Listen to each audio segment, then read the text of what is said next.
তো গাইস, তো আজকে বসে পড়েছি হচ্ছে জুতো পরিষ্কার করতে। দেখো, এই জুতোটা হচ্ছে আমার সব থেকে ফেভারিট একটা জুতো।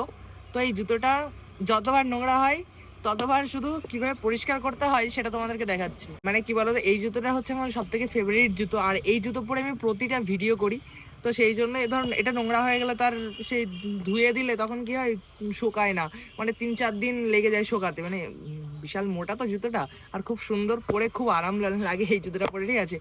তো সেই জন্য খুব একদম কম সময়ের মধ্যে কি করে জুতো আমি পরিষ্কার করি সেটা তোমাদের সাথে আজকে শেয়ার করছি। তো দেখো, এই ফিতেটা যখন তখন ধুয়ে দিলে শুকিয়ে যায়, 1-2 ঘন্টার মধ্যে শুকিয়ে যায়, কিন্তু জুতো শুকাতে চায় না।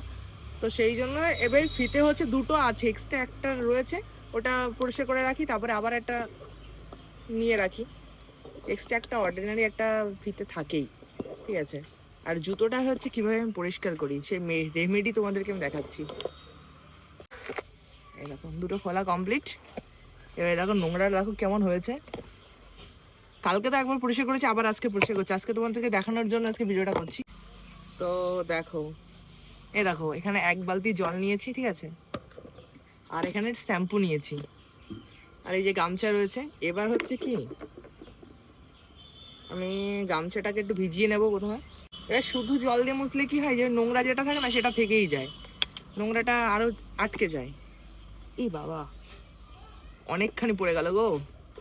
দেখো, এবার এর মধ্যে এই যে দেখতে পাচ্ছি গেজা গেজা হয়ে গেছে। এবার এটা দিয়ে হচ্ছে পরিষ্কার করতে হবে। আগে সোলটা খুলে রাখি।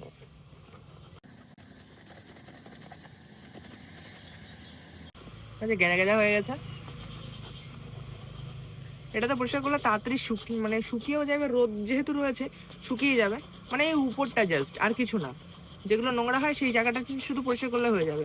এ দেখো গেজা গেজা হয়ে যাচ্ছে। এইভাবে হচ্ছে খুব তাড়াতাড়ি জুতো পরিষ্কার তোমরা করতে পারবা। আমি তো এইভাবেই জুতো পরিষ্কার করি। আর যেহেতু রাস্তাঘাটে ভিডিও করতে হয়, তো এবার প্রচুর ধুলোবালি থাকে, তারপরে যদি একটু কাদা লেগে যায় তাহলে তো হয়েই গেল, কাজ শেষ। যাই সবসময় পড়তে যাই, তারা এই রেমেডিটা কাজে লাগাতে পারবে, ঠিক আছে। দেখো একদম পুরো পরিষ্কার হয়ে গেল। এবার এটা পরিষ্কার করতে হবে। আমার অন্তর কাটিয়ে দেব তোমারে, ভালোবাসো যদি আমারে। কি গান বেরোচ্ছে এখন বলো। পরিষ্কার করা কমপ্লিট হলো। এবার এটাকে মুছতে হবে। কি করে, এবার উল্টো সাইডে ভালো একটা ন্যাকড়া, পরিষ্কার ন্যাকড়া নিয়ে এবার যেগুলো সাপের দাগ রয়েছে না, ওগুলো একটু ভালো করে মুছে নেবো।